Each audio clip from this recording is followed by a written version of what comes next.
Makanya umat Islam harus menjadi umat yang kuat, terutama para pemudanya nih. Jangan jadi pemuda yang memble. Siap nggak? Siap menjadi pemuda yang kuat? Siap menjadi pemuda yang perkasa? Siap menjadi pejuang? Siap menjadi mujahid? Takbir! Allah Akbar.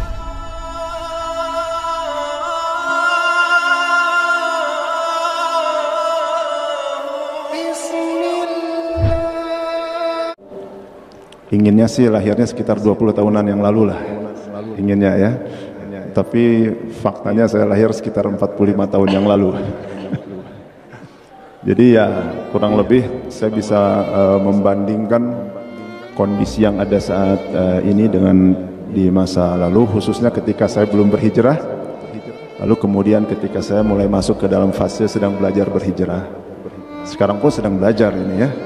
Jadi kita lihat perbandingannya. Kalau sekarang memang ada fenomena yang menarik gitu di kota Bandung. Kita bisa melihat kajian-kajian itu luar biasa, terutama kajian-kajian yang diisi oleh anak muda. Ya. Dulu belum ada tuh, belum ada. Sekarang ini muncul. Saya menyambut baik, saya bersyukur. Tapi kelihatannya belum selesai. Kenapa? Kebetulan ada kegiatan-kegiatan subuh keliling yang saya lakukan. Saya melihat, ini jujur ya, masjid-masjid yang diisi penuh oleh para pemuda ketika kajian-kajian. Apalagi kalau ada ulama-ulama, para asatiz kibar begitu yang datang. Itu tidak signifikan dengan kondisi ketika saya mengunjungi masjid-masjid untuk menunaikan salat subuh berjamaah. Kalaupun ada, mohon maaf tuh, yang ada GAD kuadrat. Tahu nggak GAD kuadrat? Ada yang tahu? Gerombolan aki-aki deui. Yang azan si aki, yang qomat si aki, yang jadi imam si aki, yang jadi makmum si aki. Ini kemana nih anak-anak mudanya ya? Jadi mudah-mudahan sih, tapi saya percaya lah insya Allah kalau yang hadir di sini pasti sholat subuhnya berjamaah di masjid. Amin ya Allah ya Rabbal alamin. Walaupun ada yang mesem-mesem juga mungkin satu dua orang, nggak apa-apa. Tapi secara keseluruhan insya Allah melaksanakan sholat subuh berjamaahnya di masjid. Karena ini nyambung dengan apa yang disampaikan tadi Ustaz Rahmat Baikuni ya. Kalau kita mau menghadapi fitnah-fitnah akhir zaman,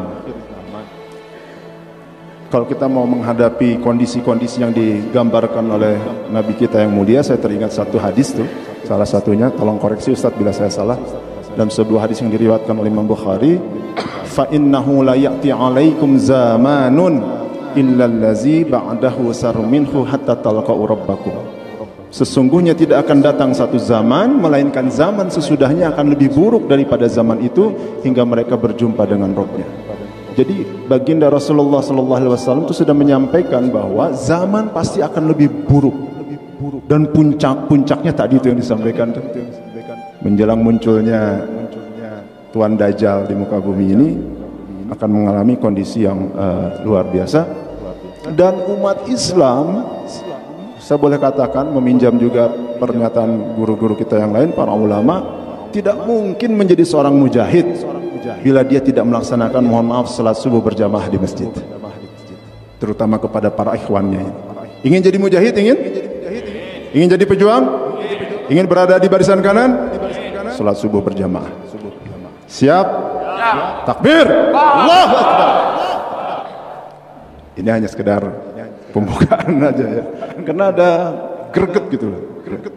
Tapi mudah-mudahan ini bisa terwujud khususnya di kota Bandung. Nah, di era ketika saya masih muda, walaupun saya juga masih muda sekarang, itu belum seperti ini. Saya lulus SMA tahun 91. Cita-cita saya masuk Taruna Akabri, alhamdulillah tercapai. Cuman mungkin salah cita-cita ya. Cita-cita saya itu ingin jadi Taruna Akabri, jadi dikabulkan hanya jadi tarunanya. Jadi perwiranya tidak. Ya, karena tingkat 2 Sersan Taruna saya dikeluarkan. Saya dipecat kunaon Ustadz karena bager pisan. Kalau ada orang dikeluarkan itu pasti karena bager, begitu ya. Istimewa. Lalu setelah dikeluarkan saya melanglang keliling di beberapa kota, Surabaya, Jakarta, sampai akhirnya ketemu satu tokoh di Bandung. Dia tahu saya orang Bandung, kaget dia. Win, ngapain kamu kalau hanya untuk kerja begini harus di Jakarta? Mending balik ke Bandung. Ntar saya kenalin sama bos. Jadi akhirnya saya hijrah lagi ke Bandung, hijrah dalam tanda kutip ya. Lalu dipertemukanlah dengan seorang godfather yang ada di Bandung ketika itu. Jadi ketika itu di tahun 90-an akhir, di Bandung itu marak sekali yang namanya bisnis perjudian. Dulu ada togel, ada kasino, tempat hiburan sudah lazim lah ada di mana-mana sejak zaman itu. Tapi yang sangat menonjol ketika itu adalah perjudian. Dan saya mulai merintis dari karir yang paling bawah. Dari security, jaga pintu, sampai akhirnya di usia 24-25 tahun saya menjadi panglimanya. Jadi teman-teman saya yang lanjut jadi perwira, pangkat mereka masih letnan 1, kapten, saya sudah jadi jenderal. Kenapa? Karena tempat hiburan, tempat perjudian yang ada di kota Bandung, saya kepala security. Saya tangan kanan dari godfather tersebut. Dan tentu kalau harus kita ceritakan lebih lengkap, untuk mencapai posisi itu banyak sekali yang harus kita lakukan gitu. Karena kan di dunia seperti itu sudah biasa terjadi sikut-sikutan ya, yang biasa dilakukan supaya kita bisa mendapatkan posisi-posisi tertentu. Alhamdulillah Allah Subhanahu wa taala memberikan hidayah, memberikan taufik sehingga di tahun 2003 saya mulai berproses berhijrah, dan salah satunya yang lupa saya sampaikan, yang paling berat itu, dan ini mudah-mudahan menjadi pelajaran buat kita semua, jangan sampai Anda sentuh narkoba. Ketika itu undang-undang psikotropika belum ada. Jadi orang mau pakai Inex, mau pakai sabu bebas sekali itu. Dan kita adalah tempat yang memproduksi. Tempat kita memproduksi, tempat kita juga yang mengambil barang dari luar negeri, dan kita yang mengedarkan sangat bebas sekali. Dulu ada Polo namanya di sini, ada Laguna, ada Planet 2001, sekarang sudah tidak ada semua ya, alhamdulillah. Jadi itulah kurang lebih gambaran kondisi ketika itu, dan saat itu belum ada kajian-kajian seperti sekarang. Makanya bersyukur sekarang kita sudah banyak dibimbing oleh guru-guru kita, dan saya menyampaikan ini sebetulnya ragu-ragu Ustaz. Di awal-awal itu kalau ada yang bertanya tentang kondisi dulu, karena saya juga mengetahui ada sebuah hadis yang menyampaikan kita menutupi aib-aib kita ya. Tapi guru-guru kita menyampaikan ini bagian dari dakwah katanya, bagian dari syiar, sampaikan saja, mudah-mudahan itu menjadi pelajaran. Nah, pertanyaannya, kenapa kita harus berhijrah? Ini kalau kita bicara tentang Muharram, erat kaitannya dengan hijrah. Mungkin tadi sudah dijelaskan oleh Ustadz Fatih, Ustadz Rahmat Baikuni, karena ada sebuah peristiwa yang diriwayatkan di bulan Muharram itu di zaman Khalifah Umar bin Khattab, ketika beliau menjadi Amirul Mukminin, beliau bermusyawarah dengan para sahabat untuk menentukan penanggalan tahun bagi umat Islam. Karena selama itu sebelumnya tidak ada atau belum ada, begitu ya. Para sahabat bermusyawarah dan mereka akhirnya menetapkan peristiwa terjadinya hijrah itu dijadikan sebagai penanggalan tahun hijriah bagi umat Islam. Nah, ada yang menarik hikmahnya mungkin dari penetapan tahun baru hijriah ini, karena peristiwa yang diambil adalah yang berkaitan erat dengan hijrah. Kenapa tidak dengan peristiwa-peristiwa yang lain? Ini erat sekali karena berkaitan dengan waktu. Dan mau tidak mau kalau kita bicara hijrah, teman-teman sekalian, apa yang membuat kita harus berhijrah? Kita harus ingat kepada waktu. Besok tanggal 11 September ya, kalau tidak salah itu adalah 1 Muharram. Artinya sudah kita masuk ke tahun 1441 Hijriah. Apa yang menarik dari setiap adab pergantian waktu? Yang terfikir. Ada yang terfikir nggak? Jalan-jalan, pesta, tiup trompet? Bukan.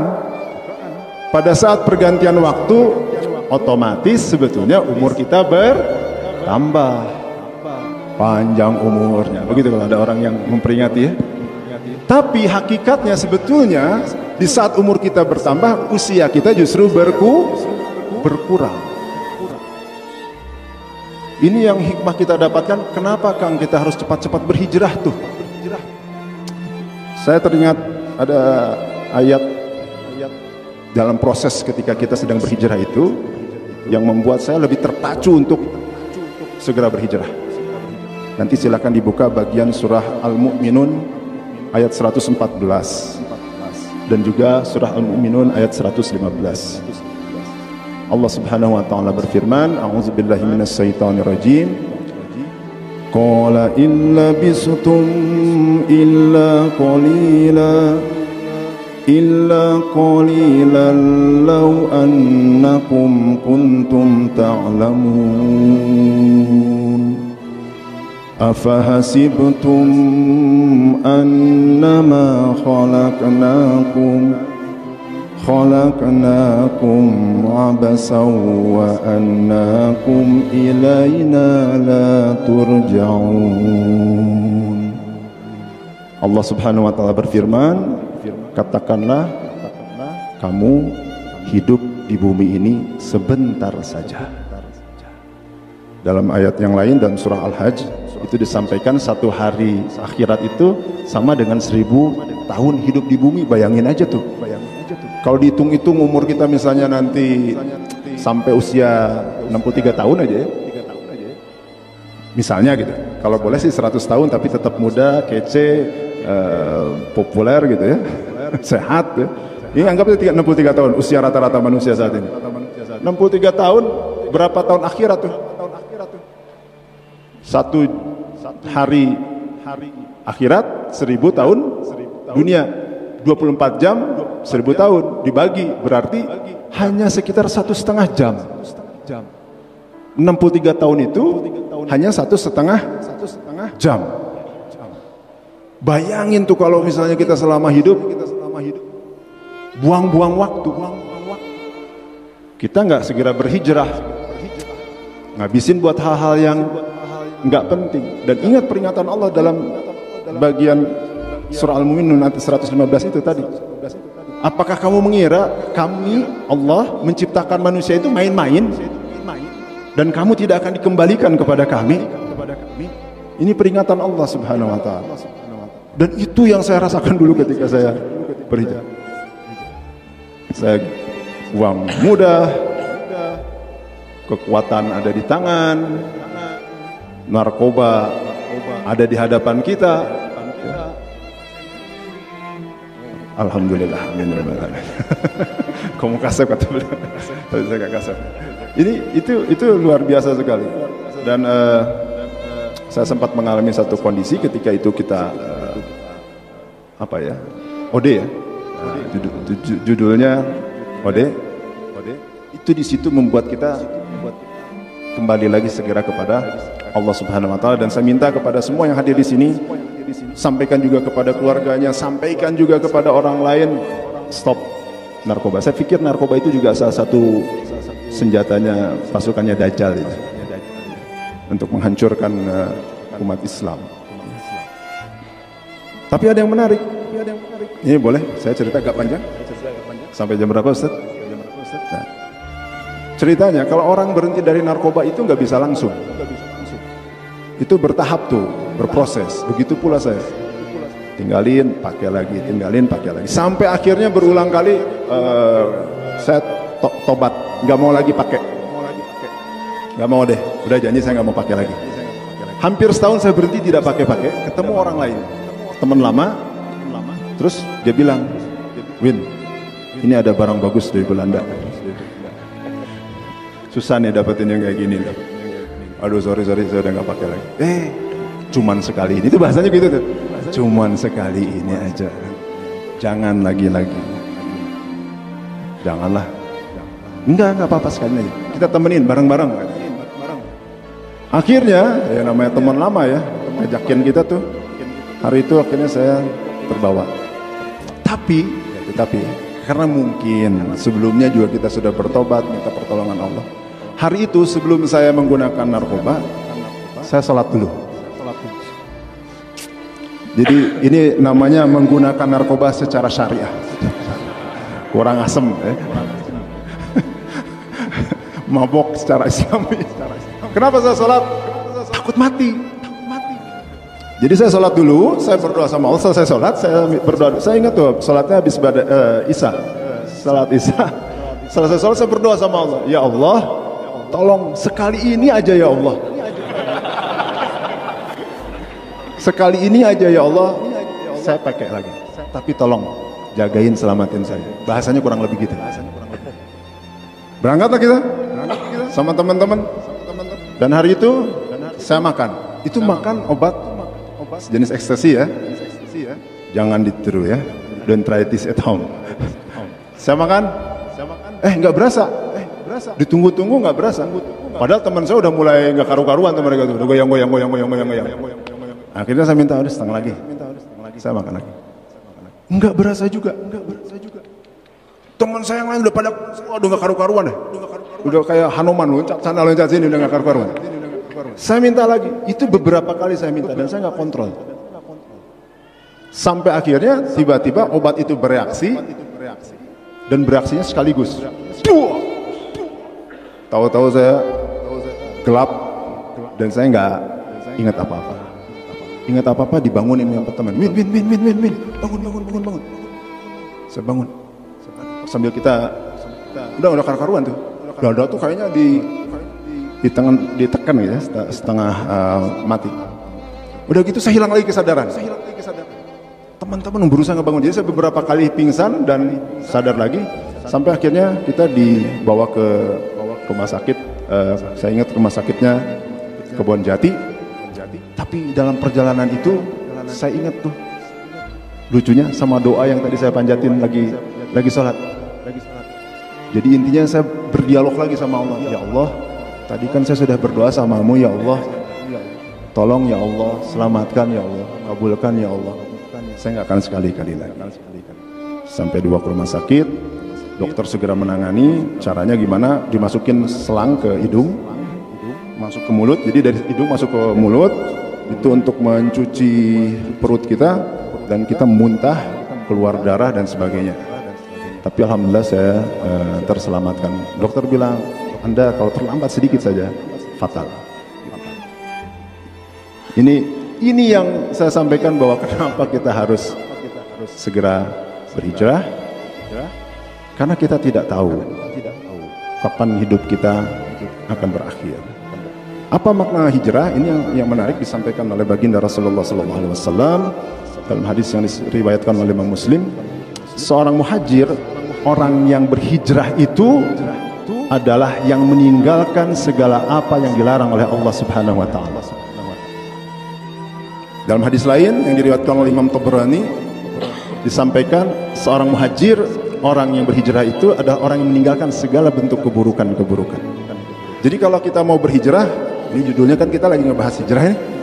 Tinggalkan segala apa yang dilarang oleh Allah, tinggalkan segala bentuk keburukan, dan kita berusaha untuk menjadi orang-orang yang lebih baik daripada sebelumnya. Ini penting sekali. Sebenarnya kalau umat Islam di Indonesia ya, paham makna hijrah ini. Ini umat Islam di Indonesia harusnya menjadi umat yang paling hebat, menjadi kekuatan yang luar biasa. Karena kita punya satu modal yang tidak dimiliki oleh negara-negara yang lain. Tahu nggak apa? Yang jawab benar masuk surga. Yang jawab benar hadiahnya umroh. Tapi ongkos pulang pergi tanggung sendiri ya. Saya jadi mutawifnya aja saya. Jumlah kita paling banyak di dunia. Betul nggak? Bayangkan tuh kalau misalnya umat Islam yang berkualitas, harusnya kita jadi sumber kekuatan. Tapi masalahnya nih, tiap tahun kita menyambut tahun baru Islam, bercerita tentang hijrah. Tiap tahun kita menyambut Ramadan. Tiap tahun mungkin kita memperingati berbagai peristiwa-peristiwa besar yang berkaitan dengan sejarah Islam, tapi tidak membuat kita mampu untuk berhijrah. Ini yang sangat disayangkan. Ya. Ada sebuah teori dalam ilmu ekonomi. Kebetulan bidang saya di situ ya, dalam ilmu manajemen khususnya yang berkaitan dengan sumber daya manusia. Ini manusia itu semakin lama perannya itu makin berubah. Kalau di awal tahun 1800-an di abad 19, manusia itu masih dianggap sebagai alat produk, jadi sebagai mesin. Ya hanya sekedar nggak ada bedanya seperti kambing, kerbau begitu ya, yang bekerja untuk bercocok tanam. Peradaban semakin maju, lalu kemudian berubah. Manusia tidak lagi dianggap sebagai mesin, tapi menjadi mesin yang punya perasaan. Makanya ada divisi-divisi personalia. Lebih lanjut lagi, manusia lebih maju lagi dianggap sebagai aset. Sampai akhirnya di tahun 2000 yang lalu ada sebuah teori yang menyatakan bahwa manusia itu sebetulnya sebagai human capital investment. Apa itu maknanya? Manusia sebagai modal investasi. Jadi manusia itu adalah modal investasi yang sangat berharga bila berbasiskan kepada kompetensi, berbasiskan kepada kecerdasan intelektual berpikir, dan berbasiskan kepada kualitas. Nah, kalau misalnya umat Islam di Indonesia nih, yang jumlahnya sekian juta, mereka memang memiliki kompetensi, mereka betul-betul berkualitas, harusnya kita menjadi umat yang terbesar, umat yang paling berjaya di muka bumi. Bukan Amerika, bukan Israel, bukan Rusia, harusnya. Tapi mudah-mudahan tadi yang disampaikan oleh Ustadz, bahwa nanti kebangkitan Islam akan datang dari wilayah timur, dan mudah-mudahan memang dari Indonesia, itu bisa terwujud. Tapi caranya nih, kita harus saling mengingatkan di antara kita, ya, untuk mewujudkan manusia-manusia yang berkualitas itu. Caranya bagaimana? Hijrah. Mulai kapan? Sekarang. Jangan ditunggu-tunggu besok. Apa saja yang harus dibuat lebih baik? Segalanya. Mulai dari ibadah mahdoh kita lebih baik, salat kita lebih baik, hubungan kita dengan Allah menjadi lebih baik. Tapi tidak kalah pentingnya juga ibadah ghairah mahdoh kita juga harus menjadi lebih baik. Kita harus menjadi orang-orang yang pemaaf, menjadi orang-orang yang santun, menjadi orang-orang yang memiliki kepedulian terhadap lingkungan, menjadi orang-orang juga yang berilmu. Ini penting sekali. Nah, ini juga mungkin yang perlu saya sampaikan kepada antum semua. Kajian penuh, senang, bersyukur, iya. Tapi saya berharap juga daurah ilmu yang lain juga dipenuhi oleh umat Islam.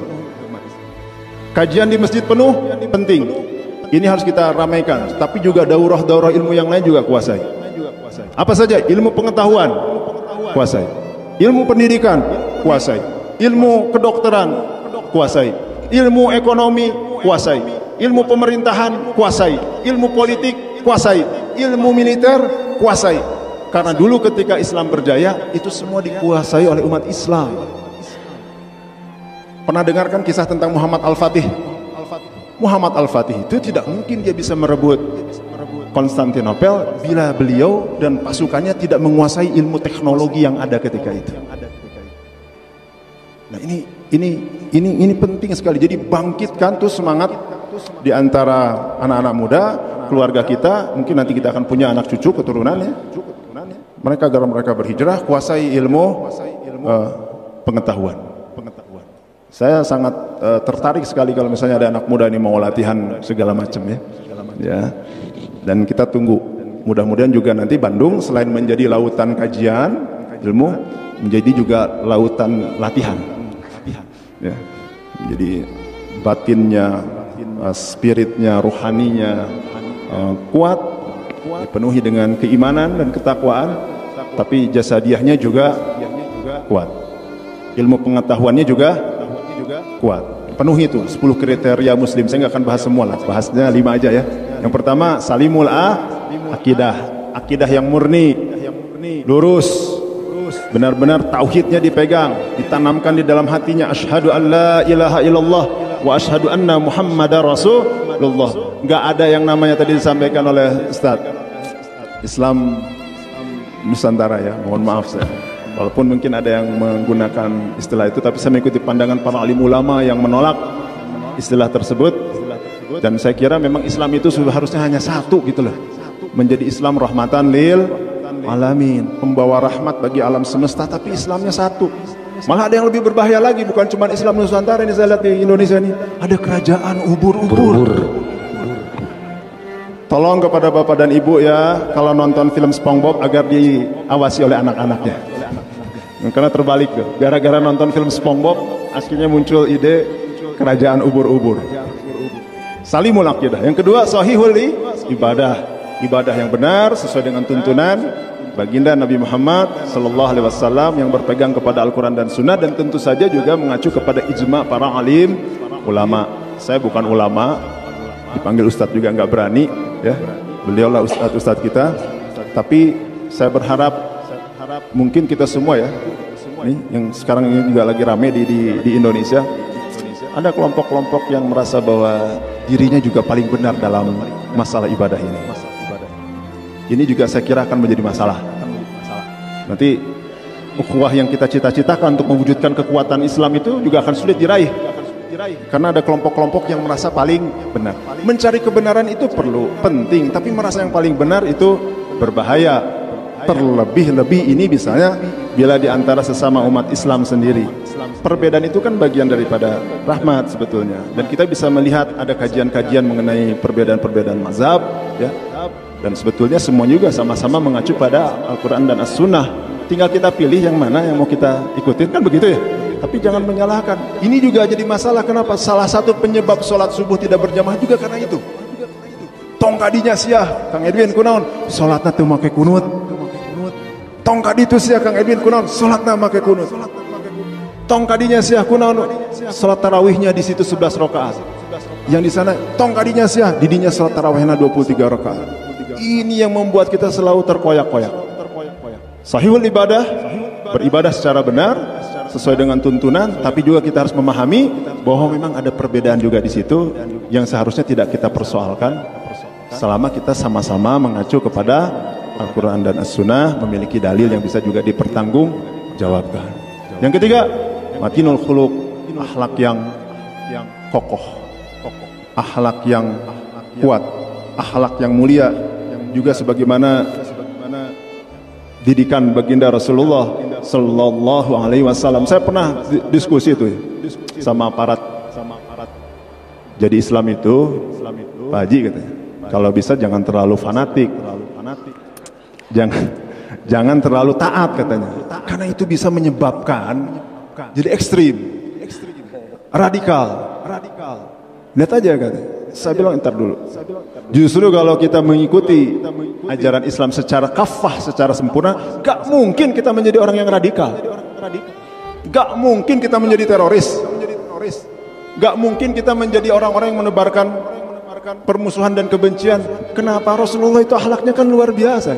Jangankan dalam kondisi damai, dalam kondisi berperang saja akhlak beliau sangat luar biasa. Betul nggak? Ada satu ayat di bagian surah Al-Maidah ayat ke-8.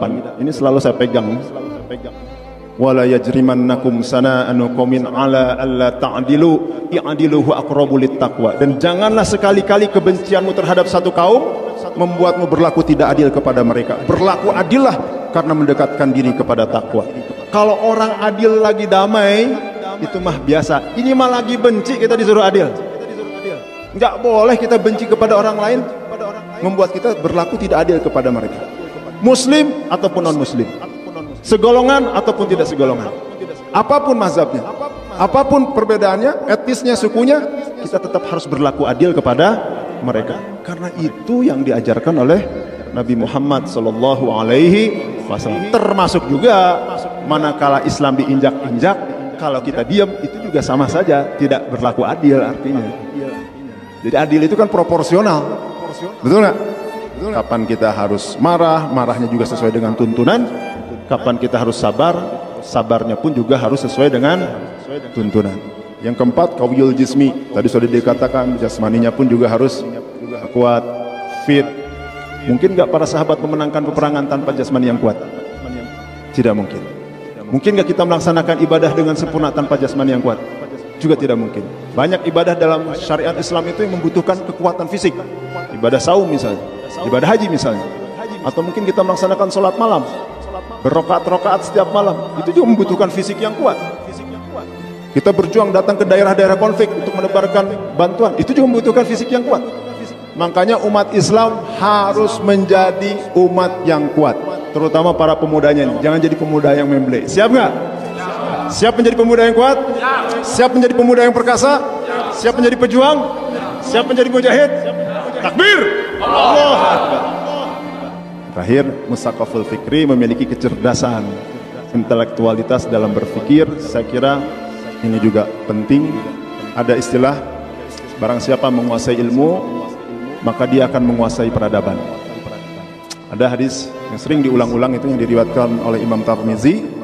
Man arada dunya fa'alaihi bil ilmi, wa man arada al-akhirah fa'alaihi bil ilmi, wa man aradahuma fa'alaihi bil ilmi. Barang siapa menghendaki kehidupan dunia, maka raihlah dengan ilmu. Dan barang siapa menghendaki kehidupan akhirat, maka raihlah dengan ilmu.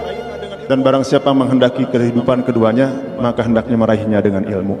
Dan sudah saatnya umat Islam harus terdepan dalam persoalan menguasai ilmu peradaban ini ya. Dulu ada nama-nama yang keren tuh. Ada Al-Farabi, Al-Kharizmi, Al-Batami, Ar-Razi, Ibnu Sina, Ibnu Batutah dan lain-lain.